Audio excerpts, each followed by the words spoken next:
Hi everyone, my name is Grace and welcome to this episode of Gracie, the Kenyan Diaspora and Returnee.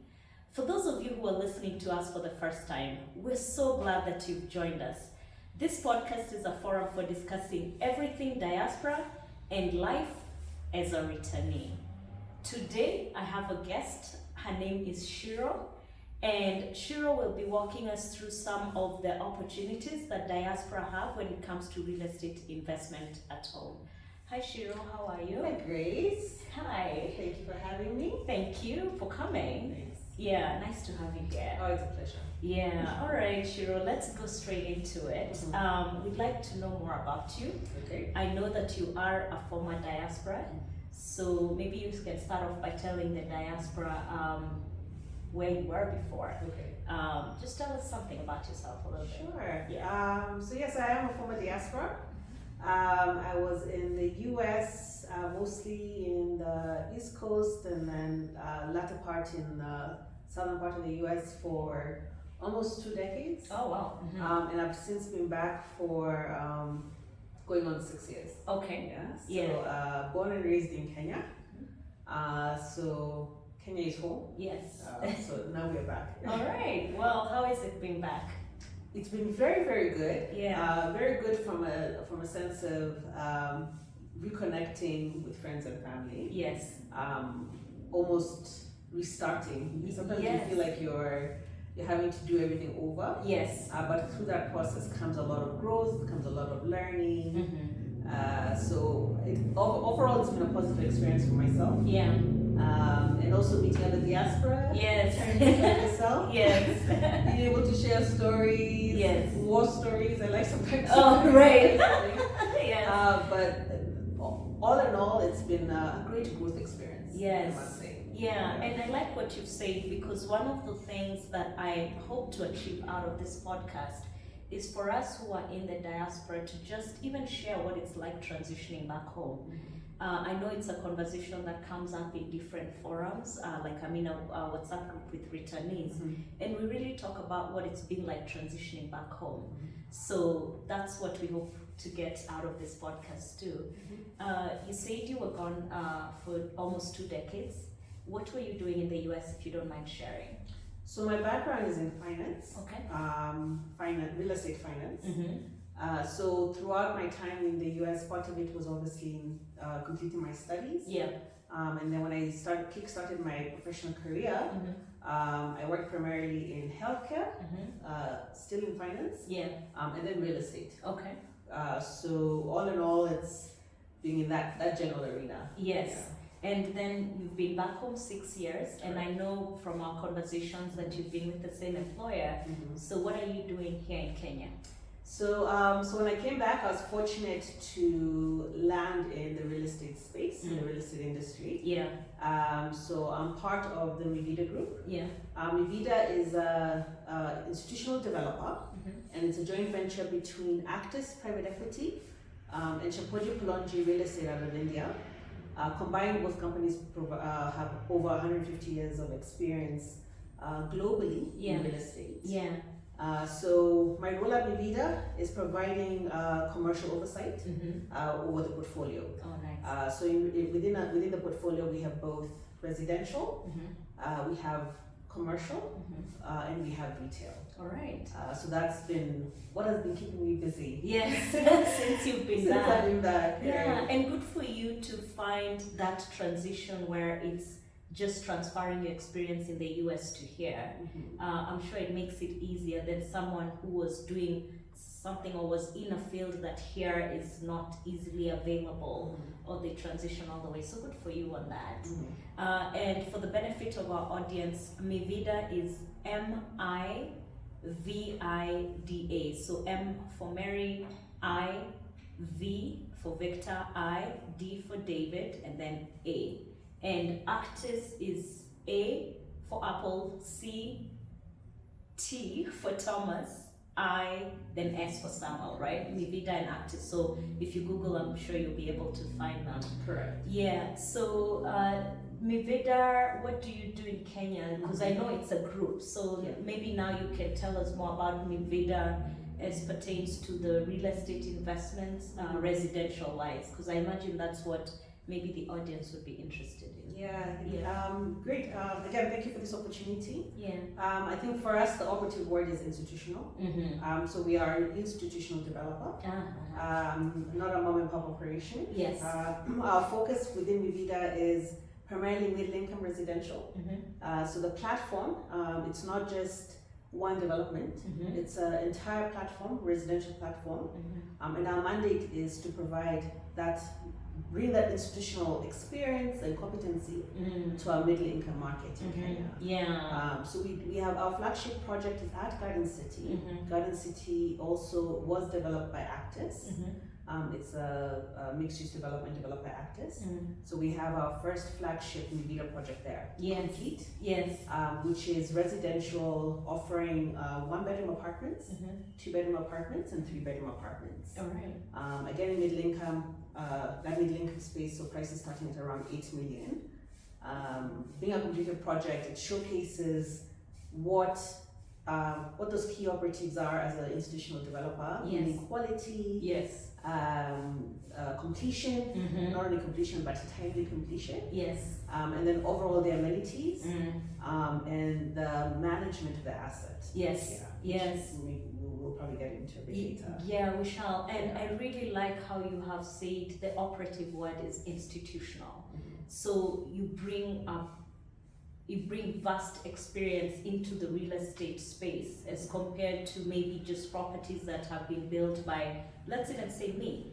I am not in construction, I don't understand the building world, and then I could build something good and rent it out, but this is really the space for Mi Vida Group. This is what you do. Correct. I like that, and I have been to your Garden City properties, and I just fell in love. I am not a customer of theirs, but I just have to say that I have visited it, and for me, the floor plan is very unique compared to what we see with a lot of our properties, even in Nairobi.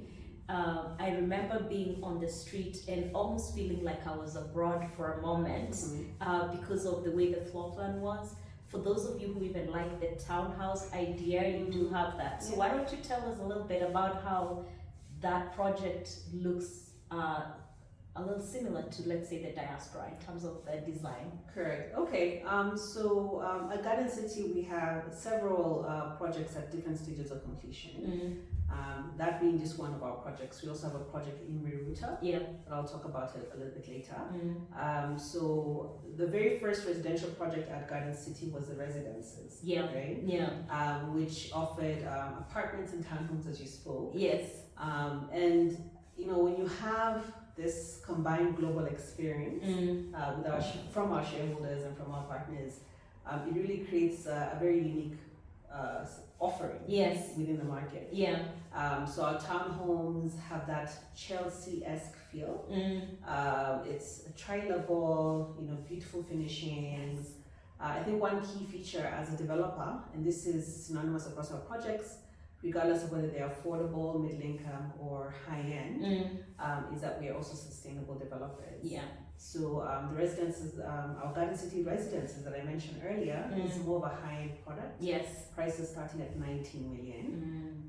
Townhomes prices starting at 29 million.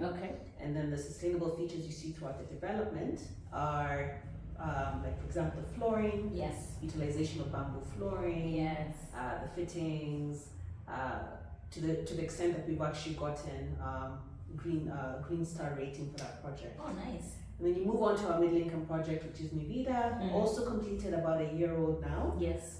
Similarly, sustainably developed. So you have features. So we're IFCH certified.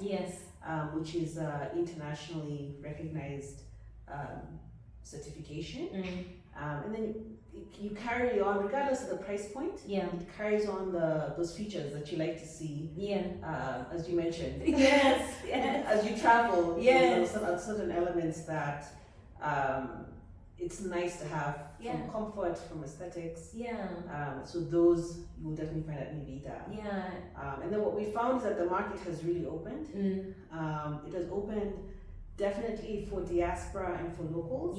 So we actually now have affordable projects.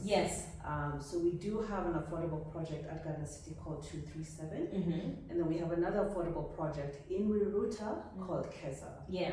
And Riruta, just a few minutes off Wayaki Way. Yes. So centrally located and very accessible. Yes. So we like to think of ourselves as a one-stop shop. Right. Right. We have something for everyone because we understand the dynamics of the market. Yes. So we're very cognizant of providing something that can meet each of our target markets at different price points. Yeah, and I have to also just mention about Riruta where you placed. For those who are in the diaspora and haven't been home in a minute, I can tell you that it's not the way we remember it being. I remember it used to feel like Riruta is far away, but now Wayaki Way is completed, so you can go from Riruta to Westlands in maybe how many minutes? Oh, you're talking 10 minutes. Yes, and then you can even still cut through to this other side of Karen, through, I don't remember the name of that road when you're cutting through Naivasha Road. Naivasha Road. Naivasha Road. Right off Naivasha Road. Yes, they're right off Naivasha Road. So it's not the Riruta that you would think of. And in the course of the week after we share this podcast, we will also share some of the videos for the projects that they're doing that you can see for yourself. One of the things that I liked about your Riruta project is you even have a park. So maybe you can tell us about that. Yeah, I mean, Keza is it's a beautiful project, but also a very, very important project for that community. Yeah. Similar to a lot of our projects, we usually do master planned developments, and Keza is no different, regardless of it being an affordable project. Yeah. So it's a master planned estate on 7 acres. We've started the first phase of the development, which is offering studios, 1 beds and 2 beds. Again, prices starting at 1.98. Wow. And as you mentioned, 1.98 million shillings. 1.98. Yes. Doesn't get any better than that. No, and especially now that the exchange rate is better for people in the diaspora in the Western world, you need less dollars, less British pound to buy a 1.98 starting price property. It is, and then, as you rightfully pointed out, it's an amazing opportunity for people who have access to foreign currency to invest right now in Kenya. There's something you wanted to say, do you remember? Yes, so I just wanted to just carry on and just describe the development, because you talked about I know you love the 7 acres. Yes. So as sustainable developers, for us it's about promoting green lifestyle. So we don't develop beacon to beacon. Yes. A house on top of a house on top of a house. Yes. Oh gosh, yes. So we are only developing about 60% of the parcel, and then we're also dedicating 1 acre to a park. And we have this beautiful mugumo tree at the center. I sound like that person that's gonna spoil the end of the movie. No, do not. Just keep saying it. Yes. But we have this beautiful mugumo tree. It's a fig tree. Yes, I think it's a fig tree. Yes. So this is a beautiful mugumo tree. You may have to correct us later. That's over 300 years old. Wow. And it's at the center of the development, and we're building the park around it. And then just the idea of having access to that kind of lifestyle. At that price point.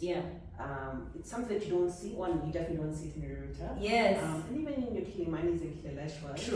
True. You're lucky if you have a little green space. It is true. And if you have children, having the children play in the parking lot. Your only access to any kind of trails is having to fight with the border. Right, and drive out of your compound. Drive only to Karura and Arboretum. And kind of how we live our lives now.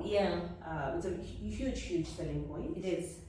But it's something that we want to showcase in all our projects. The idea of green space. Which for me, it's an amenity that we should all be able to check off. Honestly, when you're reviewing a development. And that's true, because in the diaspora, usually you're able to go to a park and just enjoy the day. And you're right. Westlands, Kileleshwa, Lamington, there are so many apartments coming up that we are almost forgetting to look out for those green spaces. So the kids are growing up inside a house and where they are not able to walk out. And imagine we have this good weather. So we're Yes. not really maximizing Yeah. on this nice tropical weather that we Yeah. have here. So I really like that about your project. Mhm. Do you have any other projects that are Yes. going? So, as I mentioned, at Garden City, we have Mi Vida, Mhm. which is our phase 1 completed. Yes. We are still selling, so we still have apartments available for sale. Yeah. And then we have what is the next phase of Mi Vida called Amaya. Amaya, again, we're offering something very unique. We're offering duplexes. Oh. So we're offering 1-bedroom, 2-bedroom duplexes. Yeah. And then 3-bedroom standard apartments. Okay. Again, actively selling. Amaya being an off-plan project, you can take advantage of great payment plans. Yes. Right? Yeah. Because you'll be able to pay across a construction period, which is normally 2 years. And then also at Garden City, we have 237, which is an affordable project. In the same vein as Keza in Yeah. So at 237, we are offering studios, 1 beds and 2 beds.